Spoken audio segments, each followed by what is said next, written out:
chers étudiants, de retour sans blague cette fois-ci. Et oui, il faut savoir rester sérieux. Pour un exercice sur le prolongement analytique, qui va illustrer le prolongement analytique. Alors, on se donne une application, une fonction analytique d'un domaine U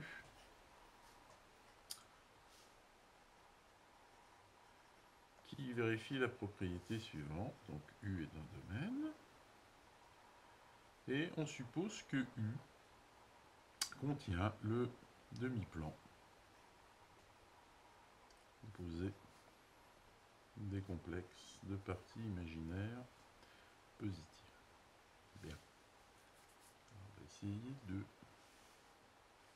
voir visuellement de quoi il s'agit. Le demi-plan en question, c'est le demi-plan supérieur, les parties réelles, les parties imaginaires positives. Et j'ai U qui est un domaine, donc en particulier qui est un ouvert, et un ouvert connexe. Donc U, ça va ressembler à quelque chose, vous voyez par exemple comme ça. Et donc là, tout au-dessus, je vais avoir U. Alors, on vous demande de montrer que si F, alors il y a deux hypothèses, F est borné sur U, et le deuxième point, c'est que quel que soit X réel, F de X, appartient à R. Autrement dit, sur la droite réelle, je ne prends que des valeurs réelles. Bien. Voilà. La droite réelle est un peu de travers. Mais dans cette période difficile, tout va un peu de travers. Alors, on sent derrière, il s'agit de montrer que F est constant, on sent derrière poindre le théorème de Liouville, le théorème de Liouville qui dit que si F est une fonction entière, c'est-à-dire définie sur C tout entier, si elle est bornée, elle est constante. Alors ici, le point, c'est que U n'est pas égal à C tout entier, et on va voir que grâce à cette hypothèse-là, on va pouvoir étendre F en une fonction entière, et on va pouvoir appliquer le théorème de Liouville. Alors pour ça, on va considérer la partie U bar, qui est l'ensemble des conjugués des éléments de U. Alors l'application bar, l'application conjugaison, géométriquement, qu'est-ce qu'elle fait? Eh bien, elle symétrise par rapport à l'axe réel. Si bien que, vous voyez, je vais essayer de le faire relativement. Vous voyez que U bar se trouve là. Et nous, ce qui va nous intéresser, c'est ce qui se passe dans cette partie-là. Alors, premier point. Le premier point, c'est que U bar est un domaine. Alors, pourquoi? Eh bien, parce que l'application qui à Z donne Z bar est continue. Et bien, elle est involutive. Si je l'applique deux fois, je retombe sur l'identité. Donc, son application inverse, c'est elle-même, qui est elle-même continue. Alors, avec ça, c'est formidable, parce que U bar, c'est Z bar moins 1 de U. Et comme c'est continu, eh bien ça, c'est un ouvert. Et ensuite, Z bar, c'est Z. Je vais la noter phi, cette application, pardon. Donc c'est phi moins 1. C'est aussi phi de U. Et l'image continue d'un connexe étant connexe, eh bien ça, c'est connexe. Fort bien. Maintenant, on va établir les propriétés relatives à ce qui se passe sur l'intersection. Alors le point, c'est que U inter U bar est certainement un ouvert. Pourquoi? Parce que c'est l'intersection de deux ouverts. Et il est certainement non vide. Pourquoi? Parce que je vous rappelle que R appartient à U. Donc R appartient à U bar. Donc la droite des réels est bien incluse dans l'intersection des deux. Bien, alors vous allez me dire U est connexe, U bar est connexe, mais l'intersection de connexe n'est pas forcément connexe. Hein. Si vous prenez par exemple ça, prenez cet ouvert-là, et vous l'intersectez avec cet ouvert-là, les deux ouverts sont connexes, et vous voyez que l'intersection vous donne deux morceaux qui n'est pas connexe. Alors ici, à cause de la présence de la droite numérique, eh bien en fait on va pouvoir montrer que U inter U bar est connexe. Alors on va refaire un petit dessin où on localise. Bien, mauvaise idée, on ne va pas montrer que c'est connexe. On n'en a pas besoin et je ne suis d'ailleurs même pas convaincu que ce soit vrai. Non, on va juste réfléchir sur ce qui se passe sur U bar. On va définir la fonction, comme ça vous est indiqué dans l'énoncé, f de z bar. Alors, cette fonction, elle va de U bar dans C, et c'est un petit exercice qu'on a déjà corrigé. Elle est aussi analytique sur U bar. Ben, c'est formidable. Formidable. Alors, je vais définir...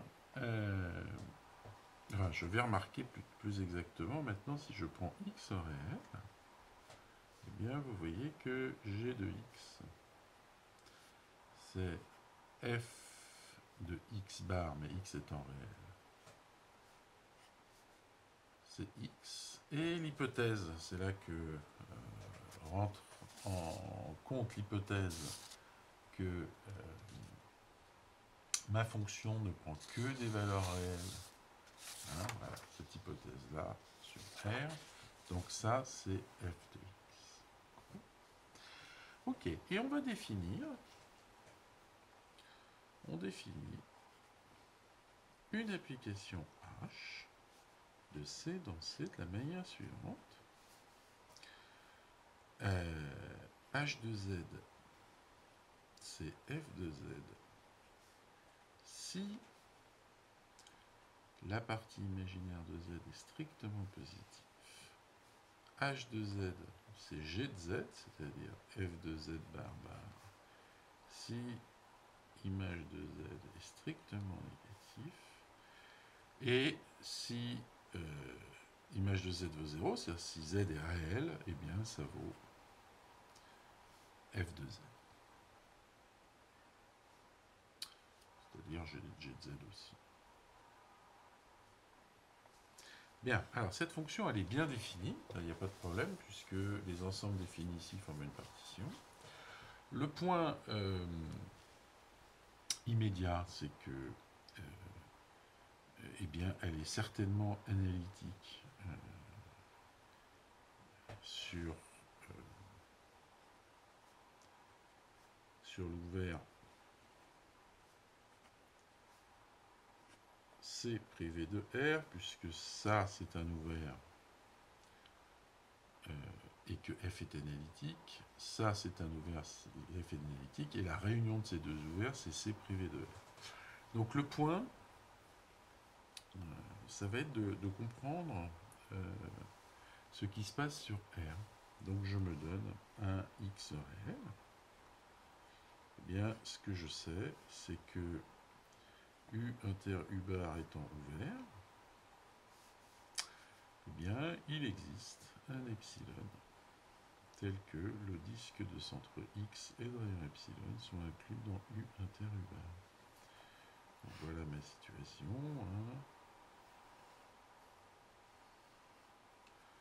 J'ai un X ici, donc là j'ai U ici, U c'est au-dessus et U bar c'est en dessous. U bar, donc U c'est ça, et U bar c'est ça. Donc l'intersection est ouverte, donc j'ai un disque ouvert ici. Bien. Et le point, c'est que sur ce morceau-là, hein, eh bien, j'ai donc, quel que soit y appartient à ce disque intersecté avec L, eh bien, j'ai G de y, t qui est égal à f de y. Oui. Or, mes fonctions g et f, elles sont définies. Que dit le prolongement analytique?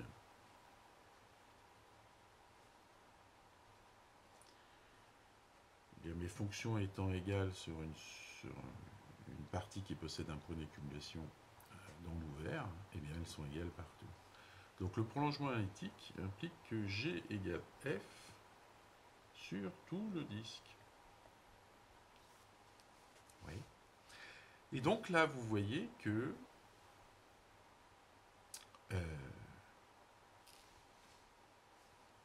eu égard à la définition de mes fonctions, hein, ça c'est g de z, et bien vous voyez que sur ce disque-là, c'est égal aussi à la fonction h. Et comme elles sont analytiques, eh bien h est analytique.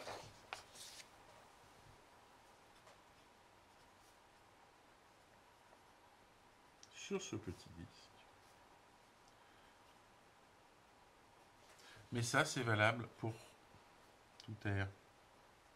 Donc si c'est valable pour tout x, pardon, ça veut dire qu'en tout point de la droite réelle, j'ai montré que ma fonction h est analytique. Donc h est analytique sur C tout entier. Et enfin, pour finir, eh bien, vous remarquez que l'hypothèse, c'est que quel que soit Z appartient à U, eh bien, le module de Z est borné par un réel M. Ben ça, vous remarquez que ça implique que quel que soit Z appartient à U bar, eh bien,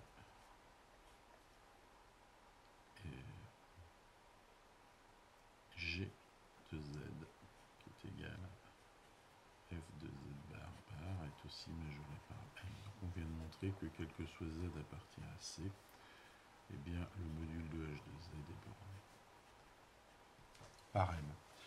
Et donc, bah là j'applique Liouville qui me dit que H égale constante. Mais la restriction de H à U maintenant, eh bien H restreint à U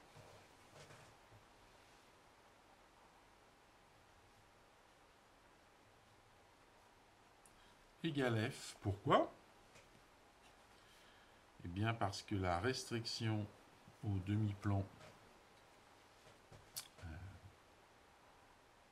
image de Z positif est égale à F par définition. Et F est défini sur U. U est un domaine. Donc à nouveau, c'est le prolongement analytique qui me dit que j'ai égalité partout là, donc je dois avoir égalité sur tout le domaine. Donc ça implique que F égale constante. Et voilà, pour cette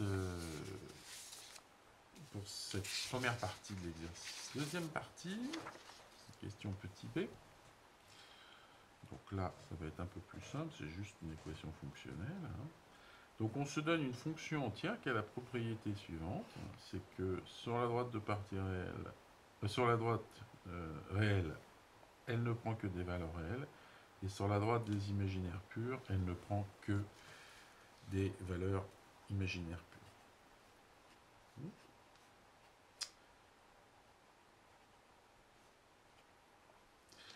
Et quel que soit x appartient à R, f de x appartient à R, et f de ix appartient à IN. elle envoie cette droite sur elle-même, enfin dans elle-même, et cette droite dans elle-même. Bon. Et on veut montrer que la fonction f satisfait l'équation fonctionnelle suivante, c'est que f de moins z est égal à moins f de z. Alors il faut comprendre géométriquement ce que veut dire cette chose. Si je prends un z ici, moins z, ça correspond à son symétrique. Donc l'idée, c'est que si vous symétrisez la variable, vous allez symétriser la valeur de f. Alors, on vous suggère de commencer par montrer que... Donc on essaye de montrer que f de z est égal à f de z bar bar. Et à nouveau, c'est le prolongement analytique, pardon. Il suffit de considérer x appartient à R. Oui.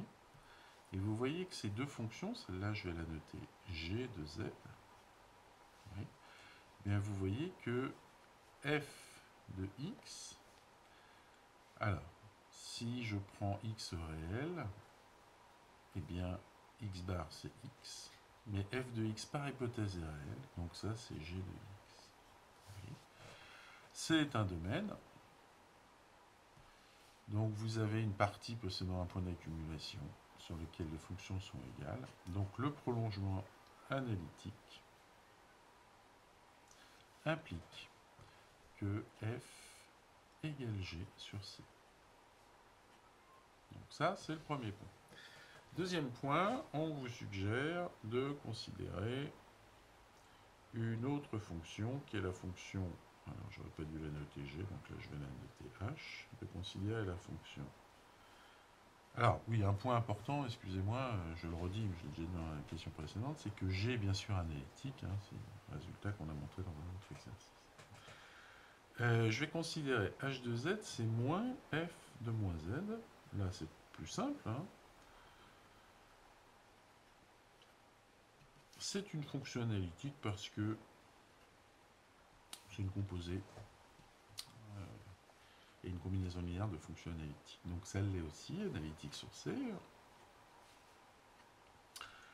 Et on vous suggère de montrer ça. Bah là, vous allez prendre tout simplement x appartient à R et vous allez regarder ce que c'est que h de ix. Bien ça, par définition, c'est moins f de moins ix. Mais vous remarquez que f de moins ix, c'est f de ix bar. Oui. Mais vous savez que f ne prend que des valeurs imaginaires pures. Ça appartient à ir. Donc, son opposé, eh bien, c'est exactement son conjugué. Oui. Alors, vous avez montré à l'étape précédente que ça, c'était exactement f de x. Et donc, toujours le prolongement analytique. Hein. Eh bien, vous avez f qui est égal à g sur c. Pourquoi? Eh bien, parce que la droite imaginaire pure possède plein de points d'accumulation. Tout le monde est point d'accumulation, donc je peux appliquer le théorème du prolongement analytique sur le domaine C. Voilà, et ce qui prouve finalement l'équation fonctionnelle annoncée, à savoir que quel que soit z appartient à c, eh bien, f de moins z, c'est moins f de z. Et voilà, jeunes gens, pour ce court exercice qui est une nouvelle illustration du prolongement analytique. Je vous dis à bientôt.